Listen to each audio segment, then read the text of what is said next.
The British Chambers of Commerce passionately believes that business is good for Britain.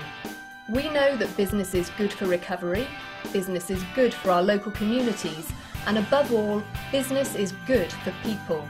So over the coming months, the British Chambers of Commerce is bringing together business people from all walks of life to send the message loud and clear.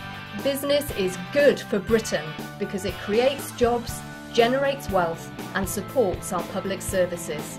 Now, more than ever, we will tell the world that the UK's prosperity depends on a thriving and growing private sector. Well, good morning, everybody. Welcome to the BCC conference. I hope you would agree with me that with John Longworth and the team at BCC, we have got people that are leading the charge for the members and the companies that we as a chamber movement represent. Business wants to know government is doing our bit. So ministers are leading trade mission after trade mission. 183 to be precise. From Brazil to Mexico to India and China, securing big investments, breaking open new markets. The BCC's frankness and insights have been invaluable, if at times rather bracing, and I'm grateful.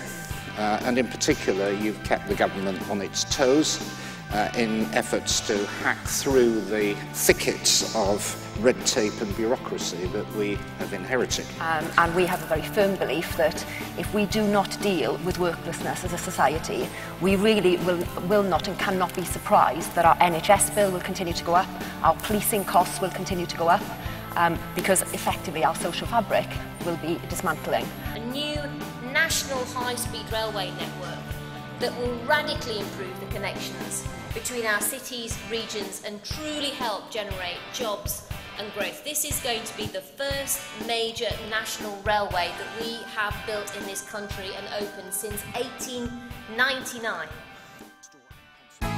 Now more than ever, business needs a strong advocate.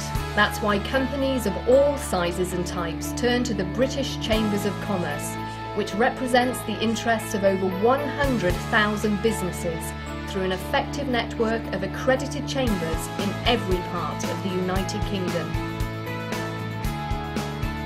Chambers of Commerce sit at the heart of our cities, towns and counties. They celebrate the best of British business. They are the place British companies go to get help and advice, especially when it comes to trading overseas. And they fight, day in, day out, to do whatever it takes to help British companies grow and thrive. We'll be an honest friend to business. That sometimes means being challenging, but we are determined to work with you to build an economy for the future, which can work not just for financial institutions, but for businesses large and small up and down the country and the people who work in them, for an economy which is both dynamic and fair. I think enterprise in this country shouldn't just be a mouthpiece, it should be taken at a real grassroots level. We should be introducing it into primary school. Enterprise is about having skills for employability. There will be fewer regulations that apply to business, there will be simpler codes of conduct, simpler guidelines, and I hope over the next 18 months to 2 years, it's a big project, that we will deliver something that's much more manageable for all of you. I think this is one of the critical things for business going forward is how we spend so much time at work and we get a huge amount of our kind of personal self-esteem and value from it. So how do we make it really engaging for people and to see that work can be fantastically enjoyable, and clearly you need to hit your targets and do your goals, but it should be fun at the same time. Business is certainly good for Britain. I don't have any doubt whatsoever about that. But what I want to question is whether Britain is good for business. And then making sure we get the balance right so that every business sector in this economy has a clear partnership with UK government in which a minister and a leading business person has a roadmap, I know it's jargon, but basically it's a business plan, to make sure this is where we are, this is where we're going, this is what we need to do, and this is the role of government with industry. I'm confident both for RBS and for the British economy. But we won't get there by complaining or feeling sorry for ourselves. Both in RBS and for the UK, we need to get fit and to get out there and do more business with customers, old and new. There are a great many wonderful businesses out there that are doing so extraordinarily well. They're overcoming obstacles, they're growing and they're thriving. They're not afraid to take business in new directions, and to bring me to my second point, they are looking far beyond these shores. We were recruiting the wrong people. We were seeking shoe repairers and key cutters.